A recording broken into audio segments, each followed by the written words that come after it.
السلام علیکم سامعین، یکم ذی الحجہ اور 20 جون ہے۔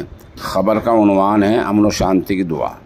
حال ہی میں ریاست گجرات اور ملک کے دوسرے علاقوں میں جو سیلاب آیا ہے، اڑیسہ میں جو ٹرین حادثہ ہوا ہے، اس کے لیے اور ملک میں امن و شانتی کے لیے ضلع شاملی کے قصبہ جلال آباد کے دینی ادارہ مفتاح العلوم میں امن و شانتی کی، امن و سلامتی کی دعا کی گئی ہے۔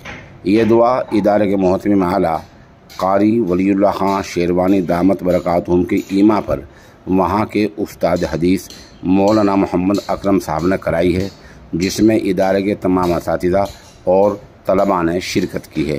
موقع کی ایک ویڈیو اور چند تصاویر پیش خدمت ہیں۔